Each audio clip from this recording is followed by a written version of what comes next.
की कहानी। एक छोटी सी लंबे कानों वाली खरगोशनी वहां रहती थी। इसका नाम अंजीना था। इसके पास अपनी सब्जियों की कियारी थी, जिसका वो बहुत ख्याल रखती थी। वो चाहती थी कि पूरे जंगल में सबसे मजेदार सब्जियां वही उगाए। गर्म मरतूब जंगल एक खूबसूरत जगह थी। हर तरफ हरियाली थी, हुआ और माहौल नहायत साफ व शफाफ था। दोपहर के खाने के वक्त इंजीना ने ताजा गाजर तोड़ी और उसके मजेदार जायके का लुत्फ उठाया। लेकिन एक रात जब वो गहरी नींद सो रही थी, तो सब कुछ बदल गया। अगली सुबह जब वो अपनी मजेदार सब्जियों से लुत्फ इंदोज होने लगी, तो उसने एक शर्मनाक मंजर देखा। किसी बदतमीज ने लापरवाही से एक कैंडी का रेपर उसकी सब्जियों की कियारी में फेंक दिया था। और ये देखकर वो मजीद हैरान रह गई कि वहां एक नहीं बल्कि सैकड़ों रीपर जमीन पर बखरे पड़े थे। कुछ लम्हे सोचने के बाद उसने उनको देखकर ये फैसला किया कि वो कूड़ा फेंकने वाले शरारती का पीछा करेगी। यकीनन वो उसी रास्ते पर कहीं होगा। ये निशानात उसे एक बड़े दरख्त तक ले गए, जहां एक बड़ा सा कूड़े का ढेर लगा था। एंजिना गुस्से से, अरे, ये कूड़ा यूं बेशर्मी से कौन फेंक रहा है? उसने ऊपर देखा और फौरन ही उसे जवाब मिल गया।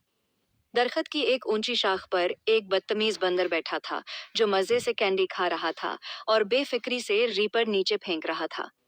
एंजीना गुस्से से चिल्लाते हुए, अरे तुम हमारे जंगल में कुचरा क्यों फेंक रहे हो? फौरन ये बंद करो।